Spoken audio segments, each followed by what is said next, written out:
and welcome to today's episode of The Breach Room, where we sit down with some of the sharpest minds in the cybersecurity industry.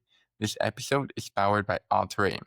At AlterAim, we help cybersecurity companies break free from the outdated ways of lead generation methods such as networking events, conferences, and relying on referrals to grow your business, which is often more wishful thinking than an actual strategy. With our battle tested, data driven client acquisition system that brings you clients with no chasing, no guesswork, and just predictable growth, we can easily help you. And if you're looking forward to scale your business, DM me the word growth to set up a free consultation. And now, without further ado, we have a very special guest that is the founder, CEO, and inventor of a great software for cybersecurity. So, Dennis, why don't you go ahead and introduce yourself and tell us a little bit more about who you are and what you do? My name is Dennis. I am the CEO of the company. Someone has to do it, and it's one of those. It's every inventor who comes up with something, and or an entrepreneur, and you realize that if you want to see what you just invented actually get in people's hands, you have to form a business around it, to get things going, right? And so Crucible, we started deploying our product. I started working with this product in 2020. 2019, I made the decision to move over from doing essentially like consulting for developing new capabilities and R&D for essentially government customers, and then moved over to deploying to a much broader commercial world. And it's been good. We every time I set a goal, we surpassed it. And so now we're sitting on, despite not having VC backing, we are sitting here having, sales pitches and competing against some of the biggest names in cybersecurity software. And we're winning, which is great. And it's always good to see your vision take hold, and get started and get deployed globally. I'm so happy to hear that. How is it that you're separating yourself, or what makes you feel like you've gotten a competitive advantage to stand out in the industry? Absolutely. The cybersecurity world for a while was into prevention, and then this thing called EDR came out. Basically, and I was one of those people. We were like, hey, we can't actually keep up with all of the new malware hashes coming out, all the new files coming out. It's just we've lost that. So instead, let's try to see if we can basically have like a herd defense and say, let's try to sorry for your luck if you're one of the first victims of this new wave of attacks, but what we're going to do is we're going to use that telemetry to protect everyone else, just like a vaccine for the flu or something, right? And that worked for a good 10, 20 years, really. It had a very good run, but the hackers have learned to mutate too rapidly for the vaccine to be discovered and deployed. It reminds me a little bit of there's an old Michael Crichton book, Andromeda Strain. There's probably an old black and white movie too, for all I know. And where the virus, the alien virus, was just mutating way too quickly for anyone to respond. And that's kind of where we are now. And so I said, there's about to be an emperor no clothes moment because of ransomware, and there has been. Where we're like, well, all these security companies are saying, two thumbs up, all good, but then the ransomware victims just keep piling up every day, right? And so I actually just got a school contacted me this morning. It was actually the hacker contacting me, which is kind of weird. I don't know.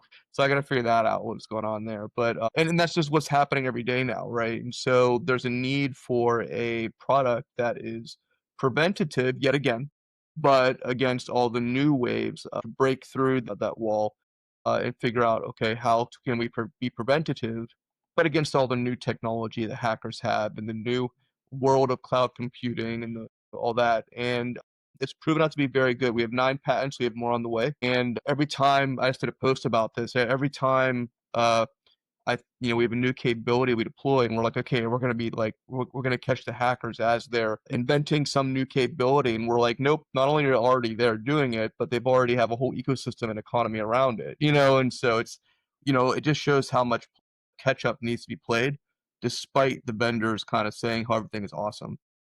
Yeah, no, that makes a lot of sense. And as a CEO, like, what is your main role in the company? It's been around for like 6, 7 years almost. Like, Yeah, how did data actually evolve from wearing all different hats and doing pretty much everything to today? Yeah, I mean, I still have to change hats quite a bit, right? And you have 2 options basically, is to go get VC, hope that the VC aligns with your vision and continues to align, which can be its own challenge, right? If they're just looking to make money and cash out, they're not gonna break new ground. They're going to follow what everybody else is doing, right? Which isn't necessarily the right thing. For me, it's a lot of being able to be nimble, and to swap things out. Most of the code that I've written, quite honestly, is no longer in place, which is great. It's been rewritten because you have to be a jack of all trades in many ways, right? Even if originally you were an expert, like I always joke, I'm the worst CFO in the company and the most expensive, for the company, right? And so we end up pivoting a lot.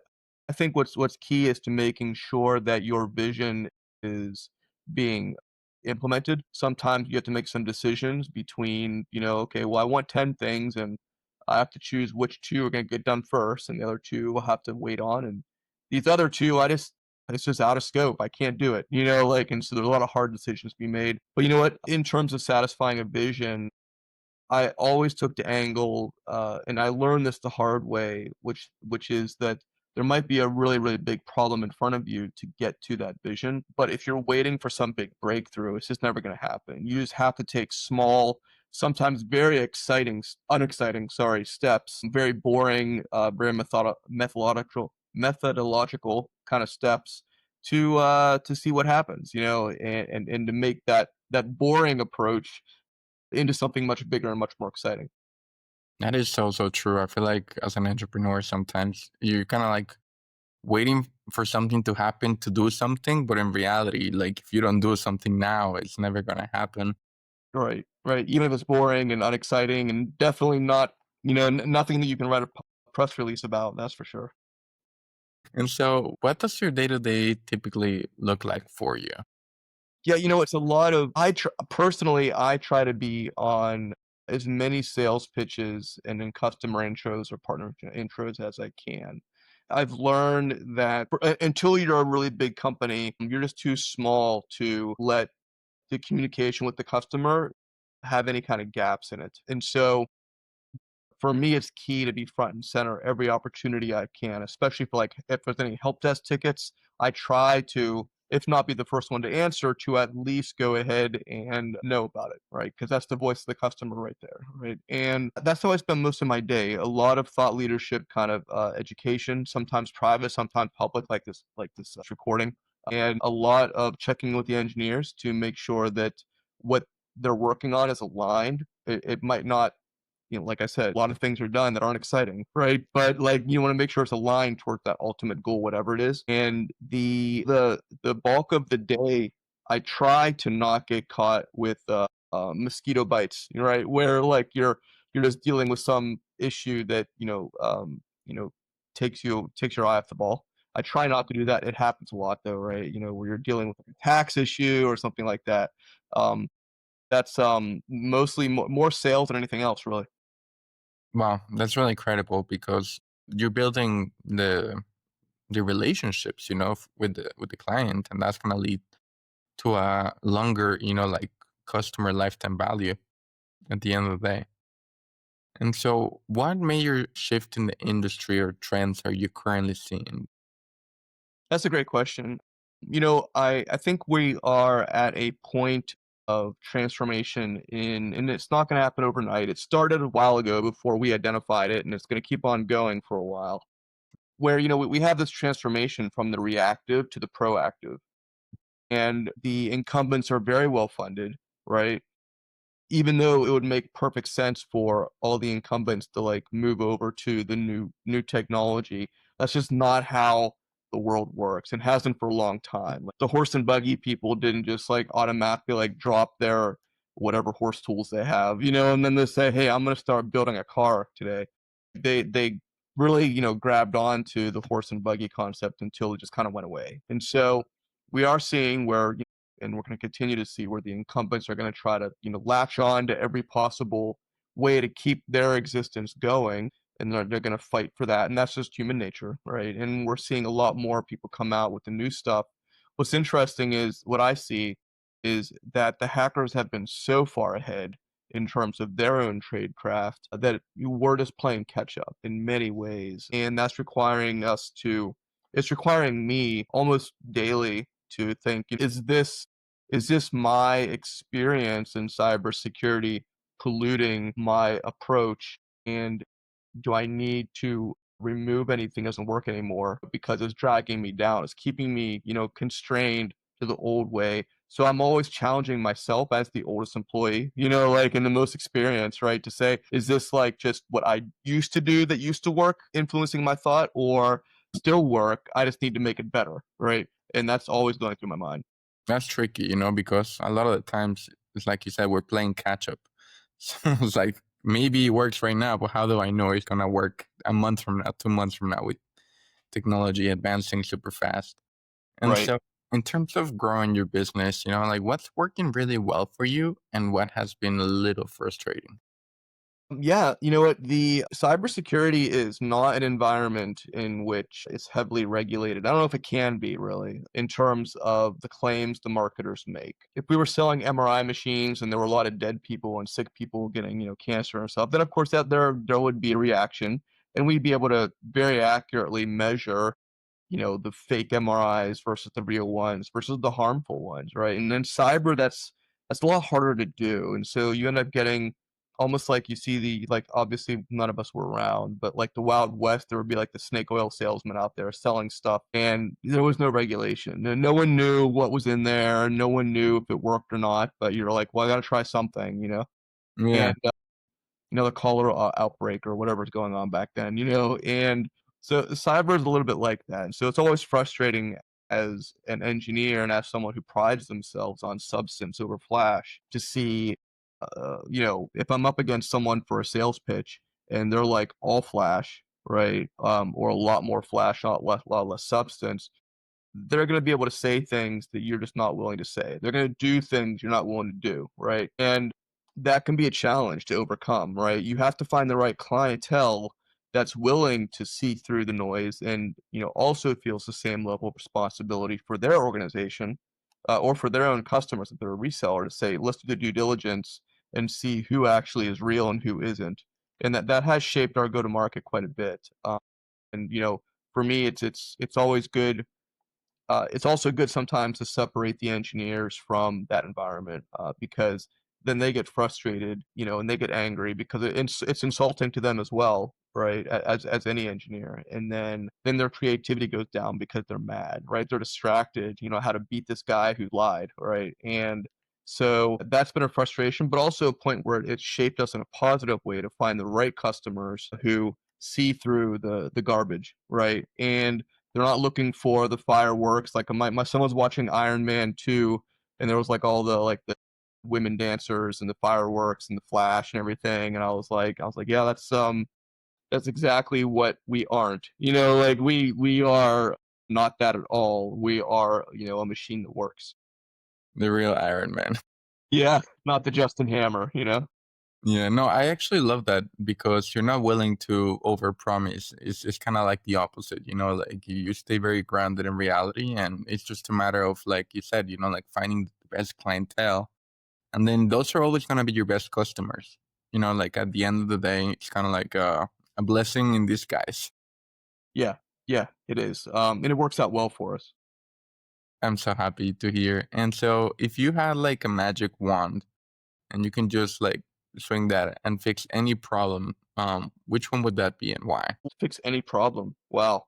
I would love to see where there's more knowledge, more widespread knowledge on the tactics and techniques that the hackers are using.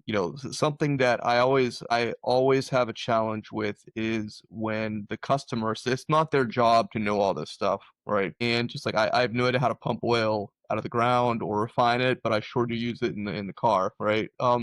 And the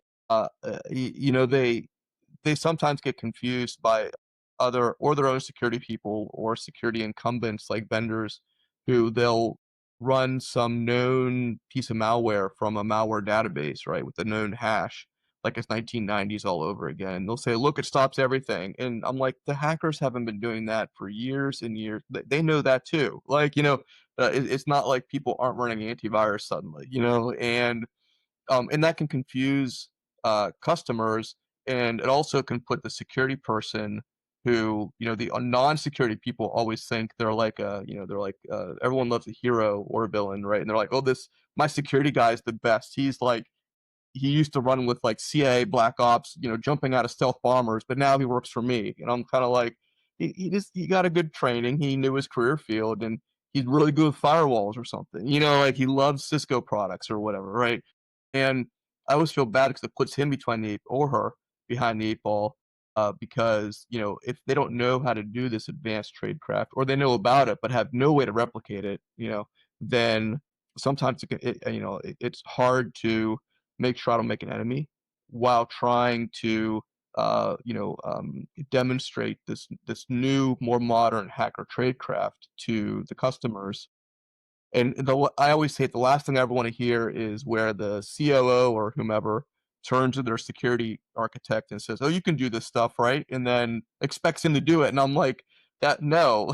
And now I have to try to prop up the security architects. It's not their fault, right? They're not on the dark web like like with all like the organized crime folks, like with highly automated malware development systems, right? They're not doing that, right? So I have to try to help them to not look bad while getting the sale in place too. That's so tricky. Very strategic from you, I bet. Yeah, yeah. You know what we do is we do whatever we can to provide a demo to show and highlight and educate on our end to try to take as much of that off of the customer's plate as possible because they end up getting trapped, right? They think, "Oh, I can just do this," and I'm thinking, like, no. A team of hackers have been doing this for years now, using AI, using automation, using a whole bunch of servers. You're just not going to beat that $10 million in investment they've made on their infrastructure, to make sure that they can make a billion on ransomware payments. That's absolutely correct. Yeah, no, ransomware is like I was reading an article that America is now the capital of the world for ransomware attacks. And the worst thing is that people look at cybersecurity after the attack happens, instead of preventing it. Right, Um, right. and where do you see, your company going in the next 6 to 12 months? Have you guys tried leveraging AI so far, or is that something that you're kind of like steering away from? We for the type of preventative edge computing product we have, we right now we chose genetic AI as the best version. We actually didn't even have the word AI in our marketing in the beginning because we used it, but I always felt like if you go to a baker, you want a cake. You don't want them to start listing out, "Oh, we use, grade A eggs," or whatever. I'm like, "I don't care. I want a really good cake," you know? So we didn't really even market ourselves as AI, at that point. We use genetic AI. Maybe that will start going towards LLM at some point. There's hardware constraints, speed, confidence, efficacy. There's a whole bunch of decisions that have to be made there, right? So in a behavioral engine that's a standalone kernel-based engine. It's so I think what we're gonna see is we're gonna see more and more where Cyber's Crucible focuses less on, hey, we're anti-hacker, right? And we're much more pro data control, right? And I think that's what's coming, right? Because we're already doing a lot of data and identity coverage for a variety of environments, and we're seen as this like data governance tool to keep people in control of their own lives and their own data and identities. And I think we're going to keep on leaning into that and producing new marketing around that. So, that's a much more positive story, right? You're saying, hey, I'm putting you in charge of your own life. And that's been our thesis for quite a while. And I think we're just going to keep on leaning into that. Yeah, I like that because at the end of the day, they need to be responsible for their cybersecurity, and it's not like a thing that you can do for them. It's like something that has to be a culture change within their own company. That's really awesome. And if there was one thing that you would like to tell the audience and they would actually take home with them in their heart, like what would that be? I think I'm a huge fan on being an educated buyer, and I'm a huge fan of seeing people ask hard questions of their suppliers. I always did. I'm older now than I was in like the 20s when I look back sometimes and I think, I really should have asked more questions, before I did something or bought something. But I love hard questions. I think customers, if I can enable them to ask hard questions, if I can enable them to, be a more basically be a more discriminating customer. Those are the folks that are our buyers, so it's a bit selfish for us to, me to want to, educate the customer to ask hard questions. But I always like seeing a customer challenge us with questions coming from a place of knowledge. Of course, if there's sometimes they're just there to let's see if I can trip him up, and I'm kind of like, okay, man, like I'm old too. Come on, so like I'm not 20 years old anymore. But I always love to see someone who really takes almost an academic approach to their own responsibilities to say, well, what is new, and don't jump to conclusions that everything that could be seen has been seen. Love that. That's the kind of customer we see. And it definitely, I've noticed that every single one of our customer at some point questioned groupthink for some part of what they're assigned, where they were like, well, I read the market report, but it seems like something's off. And they start looking around and asking questions, right? And those are the best kind of customers and the best kind of people that we have in our customer base. Yeah, completely agree because that means that they actually care and that means that they actually want to understand at a like fundamental level. And when they do, they're gonna see the value in your product. Like it's like a win-win. Yeah. Yeah. I love that. Thank you, Dennis. It's been so excited to connect with you, and I cannot wait to see what you accomplish after our conversation today. It's been an I honor, appreciate it. guest. It's good to meet you. Thank you so much.